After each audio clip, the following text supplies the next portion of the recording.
6 times a day at Rio Americano High School, Buenos dias, Sage. students travel to their next class. Buenos dias, chicos. One of the premier destinations, ¿Qué más tenemos? Spanish taught by Brian Asher. Voluntario o kidding? He's the class that everyone goes into and no one wants to fall asleep. It's kind of like, I guess, we're his children in a sense. He just really cares about you. I love his class. He's my favorite teacher. He's very outgoing. He's very involved with the students. Asher's been at the school for 8 years, and you can say he's fairly familiar with Rio. Yeah, I've been over here for 20 years since I went to Rio, graduated in 2003, but now I'm in the teacher seat every day. His teaching style, simple but effective, And we're gonna get groups here in un segundo. mixing in his life experiences into his everyday lessons. I like how he teaches us about the geography and the culture rather than just learning the Spanish language. And to say Mr. Asher has seen a lot might be a bit of an understatement. I want to see what he's seen. Invierno, winter, which is a more comfortable time to go to Brazil with less rain. Perfecto. When he's not in front of students, he's out exploring the world outside Sacramento city limits. So my kids know pretty much every break I'm gone out of the country. Asher got the travel bug when he was a junior in college, inspired by his younger brother Mark, who was studying abroad. He got me to first leave the country to go to Mexico, and I started teaching English abroad and did that for 6 years. The two traveled together, visiting most of the 50 states and a handful of countries. He was huge. He came down to visit me when I lived in Brazil. He was someone I would talk to all the time when I was living in these countries. That all changed in 2013, when the life Asher knew came crashing down.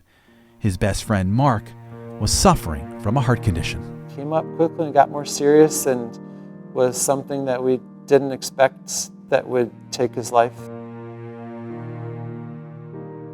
Mark was only 25. And it was just a shock for my mom and my dad and I, and we were extremely close, which can be grateful for, but also makes it harder when someone close to you passes on. Alone, Asher set off on the road, wanting to finish the job he started with Mark. So I drove 9,000 miles by myself and just slept on the side of the road and visited the rest of the 50 states, and it felt like some kind of progress in some way of going forward. Seguimos aquí, Argentina. Sierra? Then Sierra. That's when Asher decided to come back to Rio and start a new journey.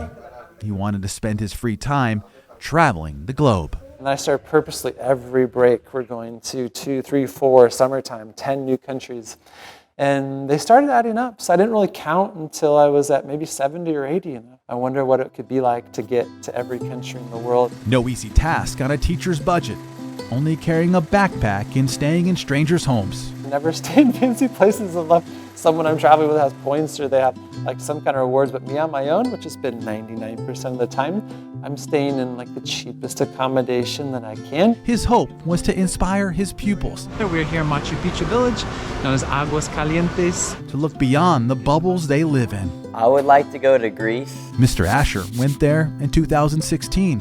Once he learned I was from Ecuador, every single project he assigns me Ecuador.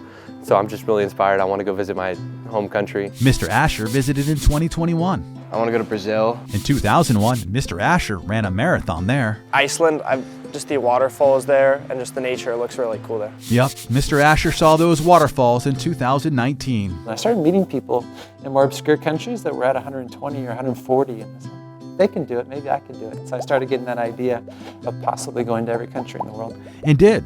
Well, almost. He was one short. The hardest of them all. Yeah, I've been waiting for 5 years to be able to get into North Korea. One of the only ways to visit North Korea is through a joint security area in the DMZ. Because of COVID, the border tour was put on hold.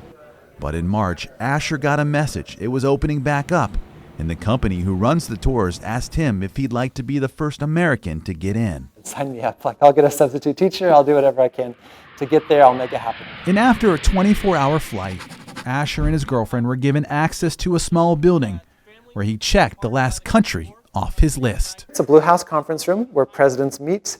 high officials meet with North Korean leaders, and as soon as you're across the halfway point of that room, you're technically in North Korea, and it's all 5 or 10 minutes. So I didn't get to see a lot, huge like attractions or anything in North Korea, but that's official. It counts. It's been 17 years in the making. I'm really happy to be here, grateful, and I can't believe it. 197 of 197, a 17-year journey complete.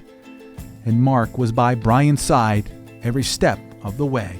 My brother has been the big inspiration all the way along. I carry his photo with me whenever I go to any other country. Asher could now say he's done something in his life that only about 200 on the planet have ever pulled off. I could be the first teacher ever to have been to every country in the world. Just that thought alone is education enough for his students. Just thinking about even 20 countries visiting is insane. I can't even put it into words. Like, I couldn't even imagine doing that. Amazing to think about. Like my local Spanish teacher's been to every country in the world. But in the end, it's Brian Asher who continues to get the lesson. I hope it comes to life for the students. I don't talk about it in theory. I talk about it because I've done it, and hopefully, what you do speaks louder than what you say.